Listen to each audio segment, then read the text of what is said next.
Transmission complete. Welcome back. To banish one of your characters and play them yet again.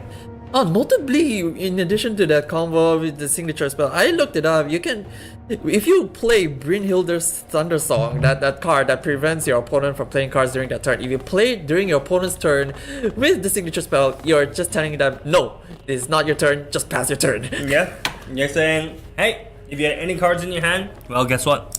Too bad.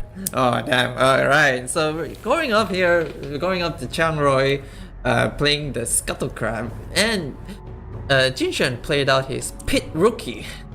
Yeah, Pit Rookie. So both of these players are just going for tempo, they're going for board state. You often see decks like the Rengar, like the Master Yi, playing the Pit Rookie, even though there's no other unit for it to buff, just for tempo, right?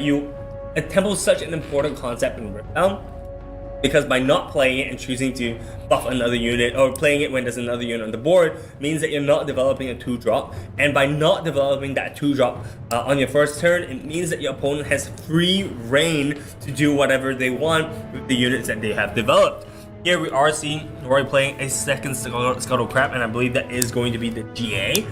So Scuttle Crab and GA, pretty good development turn for the side of Roy, and choosing not to play the Irelia, I think this is going up to Rengar's turn, Pit Rookie. What are the plays of Rengar do you think that will play out in the early game? So you see here, I think Jin can do interesting play. Right, if he pushes up the Pit Rookie in Star Spring, if he has something like a First Mate, he can actually play the First Mate into the Star Spring, ready up the Pit Rookie, push the Pit Rookie back, and then use that Pit Rookie to challenge on the side of Scuttle Crab. But no, I don't think he has got a First Mate in his hand. Chooses to just clear the board of Roy, just so that he can gain that point and prevent the whole point from Roy. Scuttle Crab does reveal Jin's hand, has a Sabotage, has the Punch First, has the Akshan, has a Nidalee, as well as a Noxus Hopeful. Ooh, the Sabotage hand discard gonna be very, very, very important for the Rengar right here. If you manage to discard the right cards from Irelia, then it will be in Rengar's favor. But we'll have to see how this plays out from Irelia herself. She may have some tricks up her sleeve. Gotta be playing out the Nidalee cat form right here, and in addition to the Noxus Hopeful, because of Legion, giving it -2 cost, effectively spending his mana to his tap out. Yeah, he doesn't mind tapping out here. I mean, with the Scuttle Crab, even with the GA equip, only is at 1 light. And if Roy decides to accelerate his Irelia out, it means that he's burning a lot of valuable resources here. Decides to push out the Scuttle Crab into the Star Spring, and Roy's just going to be playing his Irelia from his Chosen Legend Zone, and I think that's fine. Right, Roy should be pretty happy with passing here. I don't think he will commit any additional resources at this point to kind of push in. I wouldn't mind seeing an equip with the GA, just to kind of protect the Irelia. But I mean, he saw Jin's hand earlier. I don't think there's anything to really snipe out the Irelia at this point. So I think just leaving it as is. Oh no, hides cards. A card. Well, it could be that back off. It could be Tide Turner. The usual for in the Irelia deck list. I'm expecting to see. Yeah, I mean, I think Tide Turner is the likely choice here, being able to defend that Star Spring with an Irelia. I think it's completely fine, and on top of that, if he does trigger the Tide Turner and chooses not to trigger the effect, you can also save your Scuttle Crab by putting it behind and leaving your Tide Turner there to take the damage in. Now we're going here with Rengar's turn right here. Notably, no Chaos Runes. No Fury Runes, you mean? Fury Runes, but there's one yes. Fury Rune there. In the middle, they look alike. I don't blame you. Yeah, I don't want to say though. Jin's runes, the rune art, alternate arts. Wow, they look so nice. To the point where I can't differentiate the Fury. Yeah, so here Jin having 6 up. Trophy Hunter is a potential play if you want to. If he pushes the Trophy Hunter in. Yeah, it probably does. It does allow for grab into something. Roy has 1 rune up, so that is potential for a Defiant Dance. With Jin taking it slow, pushing, using the Sabotage first, just to scout out what Roy has in his hand, and then from there, after having full information, it's then able to make the right choice, right? So you are able to decide on whether or not you want to push in with the Rengar Trophy Hunter as well as the Nidalee, or whether or not you want to play safe and kind of just take a development turn. And so Irelia is thinking if this should resolve, or she probably just want to counter it with the Defy. Yep, so we do see the Defy there. So the Defy here, it's also very telling, right? Because by using the Defy means that there was no other pump spell for Roy to use this turn. Also doesn't want to give unnecessary information over to Jin. So Jin here now has free reign to do whatever he wants on the board. Jin, being a very smart player, should know that is a potential high turner that's being hidden. So with that, he needs to account for at least 5 might on that field that Scuttle Crab hat is on. Right, and the 5 might could come from a Rengar, or it could come from just a buffed Pit Rookie, as well as the additional 1 coming from the Pride Stalker ability. Ooh, contesting the battlefield between Nidalee and the Crab, which honestly I think just let the Crab die here, but if Roy does let that happen, the hidden card will just fade away. So yeah, right now Nidalee's at 6 might right now, 6 might. I think. Oh, he does? Just let it go. Oh yeah, there we go. Yeah, he lets it go. He is playing the Zonias there. He is able to trigger that Zonias on the Death Knell stack, so the Zonias does not get consumed. So right now, 3 points to 2 points by the Jin. Nidalee being a very, very good unit. You know, when he wins a combat, you do get to draw 1. So Jin winning that combat draws that additional 1. And just gonna bring back that Pit Rookie playing it. Permanent Sentry, with the fact that you can't move it back to the base, so it's just more. For a very cheap cost in Rengar's colors can be used with cards like Noxus Hopeful, or you can also play it with Darius. You play the Darius first, and as well as the Determined Sentry to ready up the Darius and give it +2 might.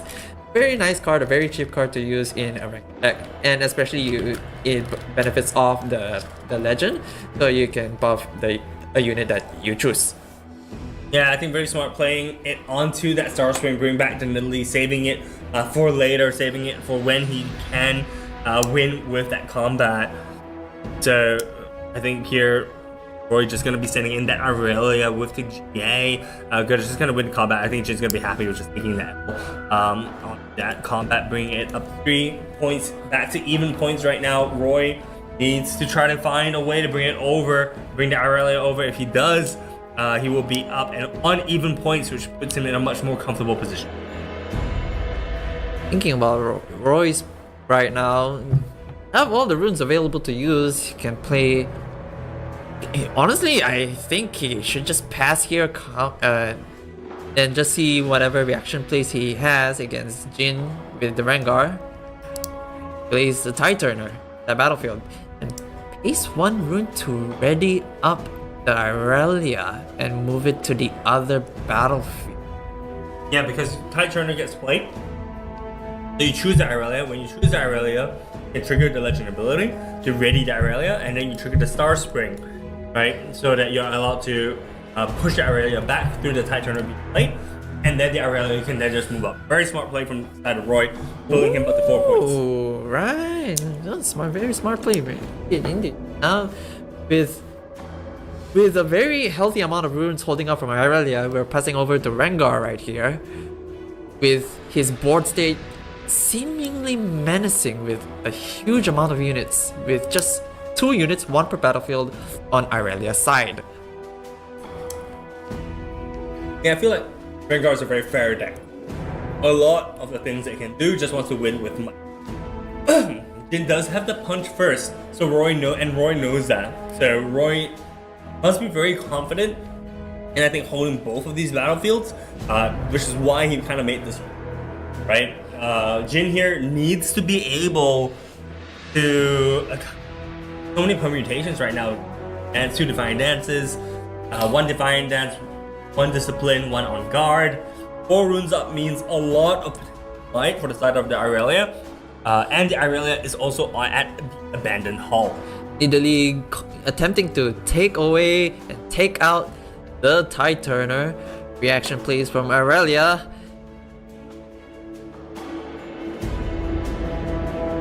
Would you save your resources on the Irelia or potentially try to go for a cheap ult with the Tide Turner? I would just let the Tide Turner go. I find Irelia more of a valid target, more important target to save right here as opposed to just the Tide Turner. Tide Turner can just go away. He already served his purpose. But right here, Irelia chose to go for Defiant Dance to debuff the Nidalee.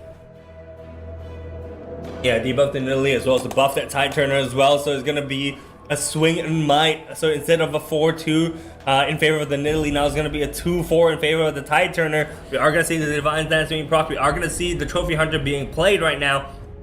Trophy Hunter being played is going to be triggering Nidalee to bring her back. So right now we are going to be 7 might against the 4 might from that Tide Turner. So it is going to be Rengar favored right now. I wonder if Roy is going to be spending any other resources. Is going to use a second Defiant Dance onto this Tide Turner. Is going to bring it up to 6 might. Not enough might to win the combat against this Rengar, but he must have something else up on his sleeve. There's still 2 remaining runes that leaves it open to 6 and 5. So there is just enough might actually. Sorry, I lied. It's 6 and 5, but we are going to there's a punch first. And the Tide Turner has been punched out. But it will be saved by the Jonyas. He chose to save the Tide Turner.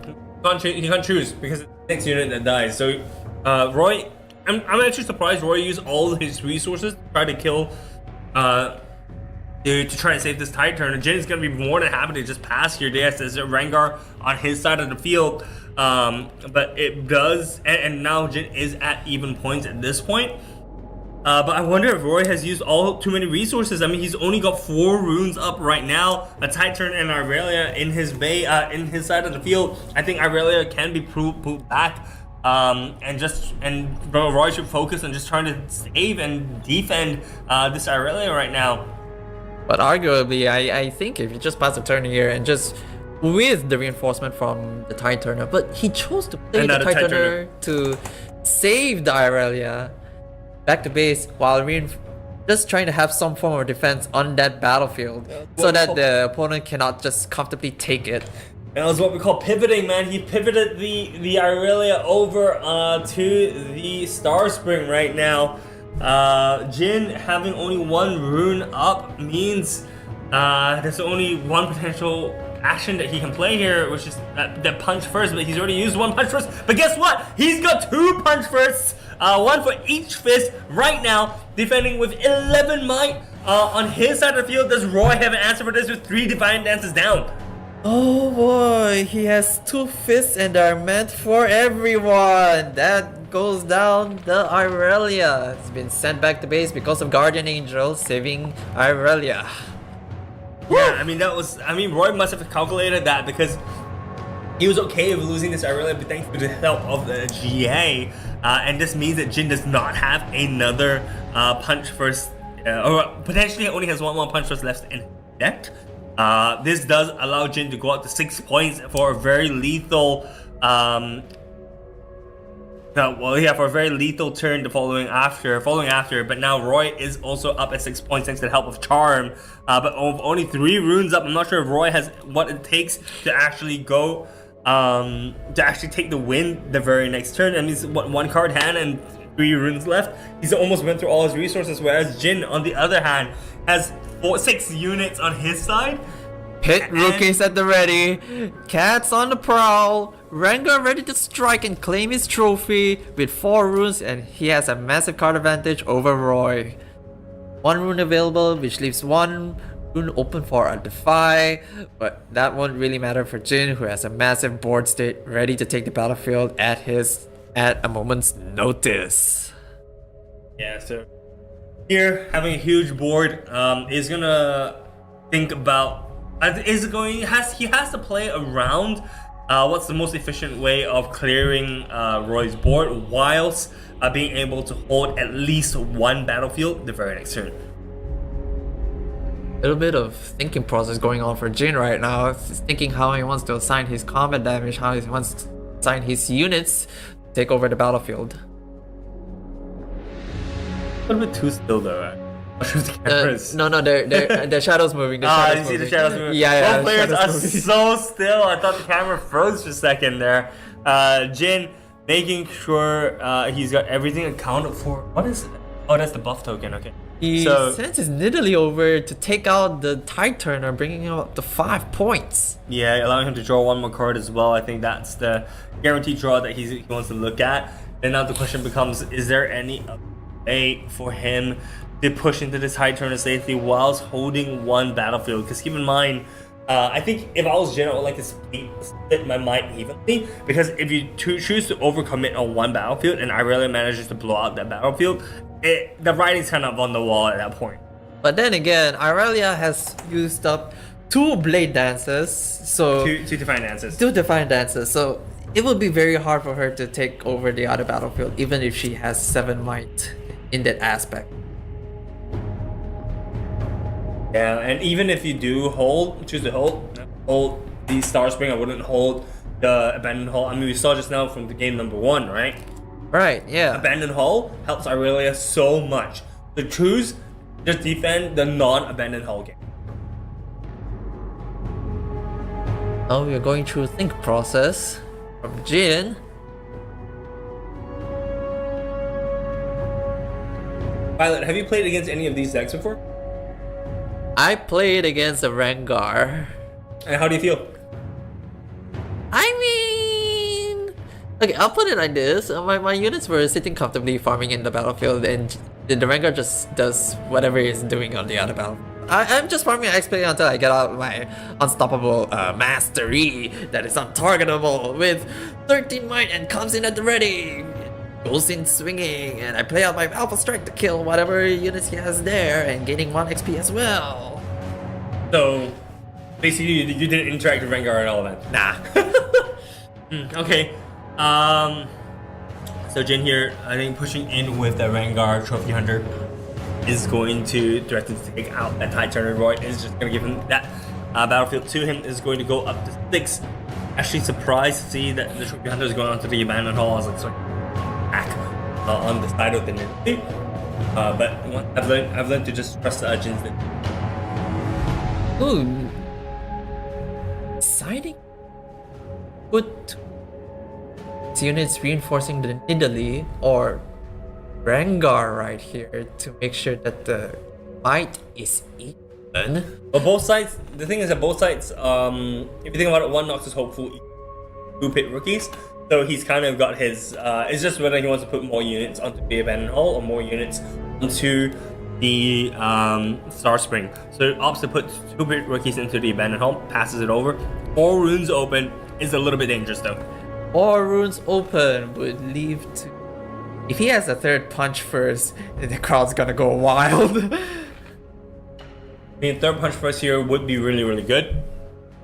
I guess you could have something like a Grim Resolve, which does add 3 additional might.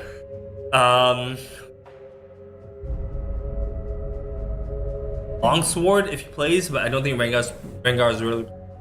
That's the third one. No. He's using Fizz. So Roy uses Fizz, targets the Defiant Dance, the Nidalee, as well as the Irelia. Jin lets it through. The Irelia is going to go to 4. Is going to go to 8 might right now. And on the Jin's side of the field, that is going to be 4, 8, 9 minus 2, a 7, and the Grim Apothecary comes down. So fence for 3. Also gives you can target another friendly unit, and bounce it back to your hand. Or you can choose to just decline that trigger, and if you do decline that trigger, you suddenly get a bonus 3 plus 1 might on your side of the field. Then the showdown for Irelia and Rengar right now. Irelia, and that goes game 1 to Rengar, Jin Shuen. There we go, and this is Jin. Show the people, hey, I got these cards. Well, in addition to that, it's a very fun game to play. It is a very fun game to also be as a collectors. I actually don't think. I mean, this is my personal take. I don't think Riftbound is the easiest game to get into. I think there's a lot of other ones. Game hard to understand. I think even things like beginning phase, like Arena's Greatest. I still remember one of the earliest mistakes I made was I gained a point every single turn. Arena's Greatest, because sometimes the English on the cards aren't as clear cut as they are. Right? Let's take for example Empress Dais. Right, recently had a relook at the card because the format of the card was written in a different way. So these are usually things which I don't usually see in the card games. I think a really easy card game to get into, like Arcana, right? It's super easy. The gameplay is quite straightforward, and there's no interaction. Right. But that's my take. We're going straight into game number 2. We've seen the players take over 2 different turns already. We're going first. Very similar start to what we saw just now. The pit rookie back for more, and the scuttle crab gonna dig out for information. But this time, I'll call out. Jin is playing Empress Dais, and this is a card that I was talking about just now about interactions. Are you familiar with Empress Dais? I am not actually. Do fill me in. So Empress Dais here is super interesting. Every single time you conquer, okay, you can choose to play to tap 1 energy, bounce a unit from the battlefield to your hand, and then replace it with a Sand Soldier token. Alright. Okay. So the new ruling, which has been ruled before Hartford, was that you can put the trigger on the stack, so you can bounce your unit as a cost, right? Okay. But not pay the 1 energy to replace it with the Sand Soldier token. So you can just bounce it back for free? Yes. And basically, because Empress Dais has the same ruling text as Diana Lunari, because same thing, you can choose to trigger Diana Lunari, but if you don't pay the 1 energy, you can't scry. Right? But you can say, I put Diana Lunari on the stack. You can't do that because it's a trigger. I see. And because of that, in Rengar, right, you are able to bounce really good units like the Pit Rookie itself, and then you can play the Pit Rookie again to buff the Sand Soldier. That's actually pretty good. That ruling. Oh, there has been rulings that I've been looking for the past few weeks, but this new ruling is, well, the more you know, the more you learn. And that's why, to me, Riftbound isn't the easiest game to get into, because I feel you can get information gaps quite hard in the game of Riftbound. Right? Like, for example, if you didn't know the Empress Dais ruling and I choose to go in, you're like, oh wait, I could do that? So, yeah, and I mean, Riftbound has so many different interactions and do, right? And even with Targon's Peak, there's potential that you can actually get rule shard by conquering Targon's Peak and not declaring the Targon's Peak trigger. Then you can't really get 2 runes. Right. Anyways, moving back to the match, it seems that we're still in a stalemate of 1 unit on each side of the board and no points gained as of yet. I think Roy is just trying to figure out the exact ruling for Empress Dais, because there is a play here where you can potentially bounce back his Scuttle Crab and just to draw 1 more card. Right. Yeah, I mean, it's a very interesting. There's potential for you to draw more by paying 2. Because every time you push the Scuttle Crab in, you bounce it, you create a Sand Soldier, then you can play the Scuttle Crab again. So you have almost an infinite way for you to draw. But I also think that here they're just trying to clarify a few rulings before making the decisions.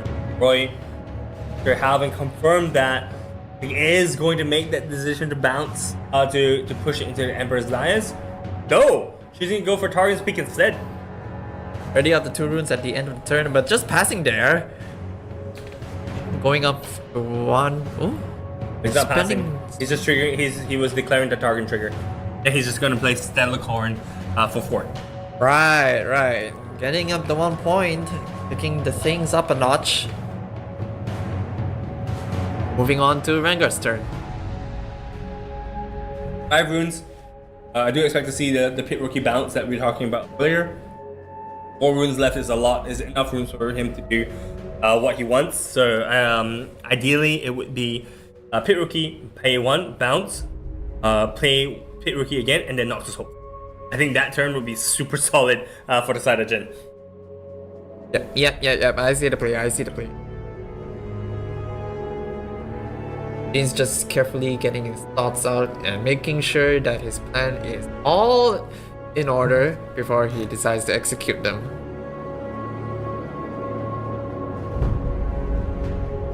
Runes, not too much Jin can do. I think the play that kind of outlined pretty good line, but we of course don't have access to Jin's hands right now. Or go look at a push in for a point. I'm not sure if Jin wants to contest Scuttle Crab. I think contesting this crab there is not this. Just prevents Roy from getting a whole point. But going one for points precise. We're gonna see pushed in now and into the battlefield, creating an open down. I think Jin about the trigger. Yep, it declines the trigger. That's 5 for the Rengar Trophy Hunter here. He wants his even points. He wants to go to even points and prevent Roy from actually pushing in to that Stellar Corn there. What is the hand that's being shown right now? Bryn here, punch first, Noctis Hopeful, and then 2 actions. Wow! Irelia can't play anything like the GA or like the Zonias that we saw in the first game, or even the Boost of Swiftness. Any single time and equipment is coming down, we are going to see the action just be online and be able to steal any one of the gears that Roy decides to play. Oh man, that's bad news for Roy if he does have any gear in his hand. But with the information revealed, I'm sure that Roy will come on something to counteract whatever Jin has in store. I don't know how are you gonna counter punch first though. That's 5 might that you can add on to any of the units on Jin's side. So like Roy can't even push into Stellarcorn into the pit rookie unless he's got a buff of his own. Decides to move it in anyways, draws a card thanks to Stellarcorn, but now Roy needs to find an answer. He is likely gonna pass priority here. Jin is thinking about maybe playing the punch first, is gonna be playing the punch first, commits quite heavily here onto that pit rookie. Roy just let it go. Choosing not to defend the Stellarcorn here. I think maybe looking at playing the Irelia, knows what Jin has in his hand. Is just gonna tap the 5 for the Irelia there, and I think it's just gonna be a pass here. Point tempo is massive for the side of Jin. It's gonna go up to 4 right now. 2 to 4. No, it's not even 2. It's 4 to 1. 2 to 4, 2 points to 4, then it will become 4 to 1. Yeah, that's what I mean. 2 points to 4 points, then 4 to 1. Yes. Yeah, that's an incredible point tempo that Jin has on his side of the field. I think he's gonna be pretty happy to just bring these 2 back. There's no kind of stay in the battlefield unless he's playing something like a Yi, but he's not, right? So bring these back and just letting the Irelia push in. It's gonna be such a huge opportunity, I think, for Jin to play here. And then Forces kind of looks at Roy and be like, so what the battlefield?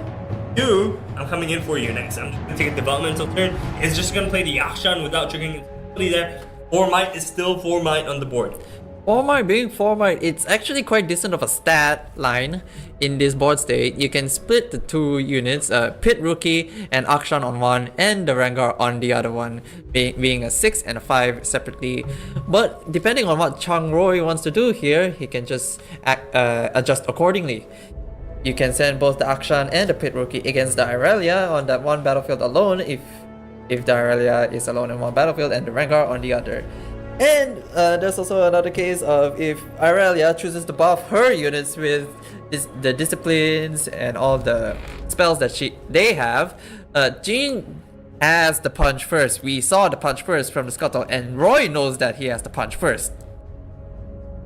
Yeah, I mean, punch first is already earned, so we are gonna see discipline coming out from Roy here. Discipline is going to target the Irelia, which is going to allow Roy to just read it thanks to Irelia's ability, Blade Dance's ability here.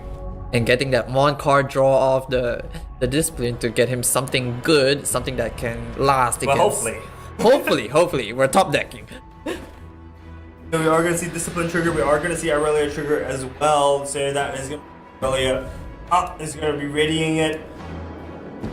Charming the Rengar with the charm. Charming it, gets rid of the Rengar, gets rid of any potential kind of push in here. Actually, sorry, declines Blade Dance trigger. So Irelia is not ready. Right. Anyways, he played his Tide Turner to swap out the Irelia and the Tide Turner, so Irelia will be sitting safely in his base while Tide Turner will be taking the front load of the damage from the Rengar so that Irelia can counteract when the turn comes back to him. Right there. All the Irelia decks do has enough runes up as well. I'm wondering gonna try to threaten a kind of defense Tide Turner game, right? Or whether or not he's left give up the Tide Turner. In here, having 6 months off unit. Oh, maybe the time, but no. Sabotage down first is gonna get defied yet again. 1-for-1 rune trade. No information going in is going to be beneficial for Roy here. It needs to play some more units in order for him to off and up into a comp.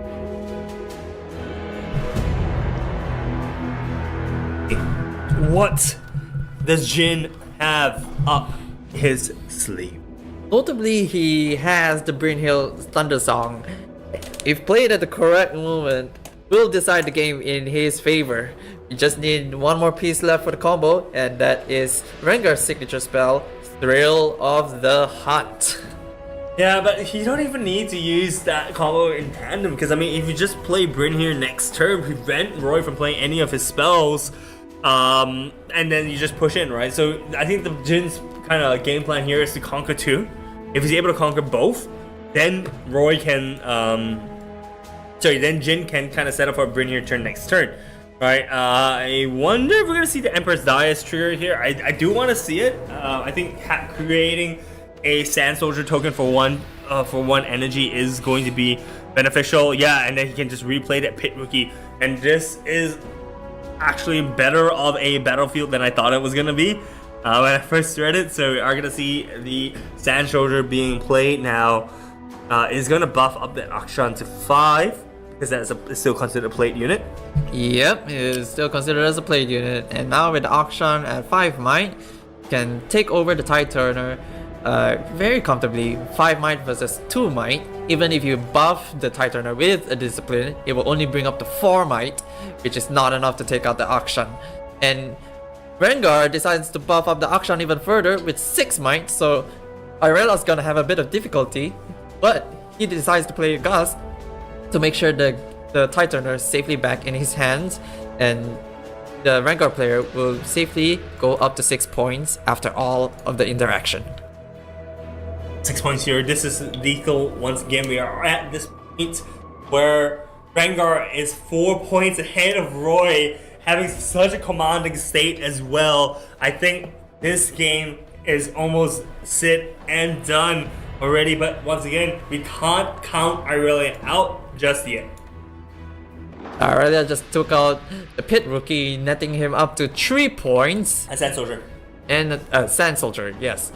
And plays the Vex Apathetic to prevent the Rengar player from having any benefit from playing his units during that turn.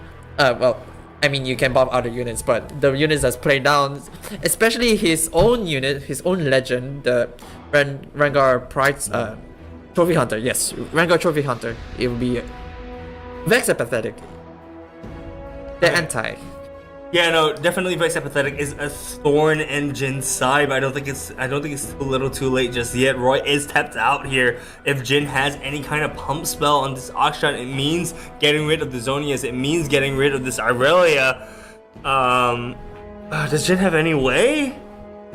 2 runes up. 2 runes up is only enough for Grim Resolve. Grim Resolve is enough here because he's got a buff on the Akshan, so that's 5, that's 8. Is gonna be able to trade out this Irelia if he has something like the Grim Resolve. If he has a punch first, that would be really ideal. Gets rid of the Irelia instead.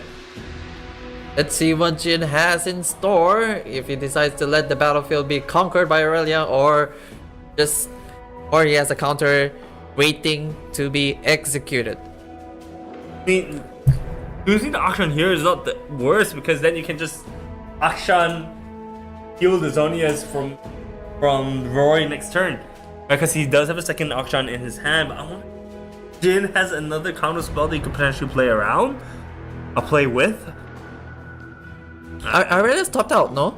Yeah, he's tapped out. So if he wants to kill this Irelia or get rid of the Zonias, that's one way of doing it, just by pumping up the Akshan enough so that you can trade at least evenly or win the combat here. If the trade were to happen, that would bring up Jin to 7 points, and with the units in his base, he can comfortably take over the battlefield with ease. The relative of ease. 6 might on the side of the Vex and the Tide Turner. Tapped out, meaning that's all the might that you need to account for. There's exactly 6 might on Jin's side of the field right now. So if he's able, he needs to be able to hold on to this battlefield, I think, and then be able to pump one more time on that Pit Rookie or that Nox Hopeful in order for him to be able to take the win next turn. And Jin is such a calculative kind of player, right? He's able to think ahead, he's able to look ahead, he's able to take very calculated risks, and that's why he's so good at games like this. We are going to see 2 runes being tapped and 1 Fury rune. That's going to be Thrill of the Hunt. Thrill of the Hunt being triggered there is going to blink his... Oh, I love this! He is going to blink the Akshan back. It's going to steal the Zonia's Hourglass, prevent Roy from utilizing its ability, is going to lose, burn the Zonia's Hourglass, and save the Akshan instead. What a play! What a play indeed. But Roy will get his points up to 4. However, this game is really into Jin's favor because he just stole Irelia's only emergency exit, which is his Guardian Angel. That's the thing, Roy is tapped out. So there's nothing that Roy can do at this point except for pray that Jin doesn't have enough might. But look at the board, if Jin chooses to do so, he has enough to just board wipe everything. Yes, he loses everything else in return, but if he develops enough unit or if he has a pump spell in his hand, I mean, that's the way, right? The only obstacle is Vex Apathetic, but knowing Jin and what you say about Jin, he should have a way to overcome this turn. And first of all, he plays his other Akshan. Waits for next turn passes. Not choosing just to preserve the board state. I mean, he has enough. He has 1 more turn, right? So chooses to just develop the board, not taking any additional risks, and just chooses to pass. Well, I would say it's alright. It's alright. Not wanting to push anything risky. If you do take the 1 battlefield, that leaves it vulnerable. You are really running low on runes also. During that turn you were only at 4, which you couldn't really do much of with. Yeah, and Roy here passes back. It's just 2 passes back to back. Jin here playing Brynhir's Thunder Song, and this is what I was talking about. If he plays a Brynhir Thunder Song, Roy only has a window now to react to that trigger. And after that, Roy can't play any other cards from his hand. This was the window that Jin was looking for. He wanted to develop enough might on the board and prevent Roy from playing anything else on his turn. So Roy needs to play a reaction right here, right now. If not, it's just going to be game. Does Roy have anything that can target his Irelia to buff it up? And it has to be a Defiant Dance, it has to be a On Guard, it has to be a Discipline. Without any of these reaction cards, there is no other window for Roy to play after this Brynhir is down. Bryn here, this is how I was talking about using it. You don't need to cheese it out with the throw of the hunt. You just slam it down in your final turn and say, if you don't have any reaction spells now, alright, it's over. If you do, I'm gonna know how you're gonna play and what you're gonna play around so that it's easier for me to calculate this. It just stops Roy in his tracks. This stops any reaction-based decks in general. Woo! This game. Deciding if he should play the reaction spell now or just leave it up for Jin to just take over the battlefields. Yeah, it starts with a kitty but ends with a bang from Bryn here. Thundersong laying out the thunder for Jin, paving the path to victory here, potentially waiting for Roy to see if there's any counter spell. So we are going to see the discipline. He is having such a difficult decision targeting which unit to play it on. I think he is eyeing out the Irelia. It makes sense. 2 energy for 3 might is very good. Puts Irelia up to 7, which is still 1 might lower than what he needs to be for the double Akshan push in. This is very close. Clock is ticking at 12 minutes 30 seconds and we are in game 2 with the deciding factor being anyone's game at this point, but the Brynhild Thundersong is testing Roy's decisions at the moment because this could cost him his game number 3.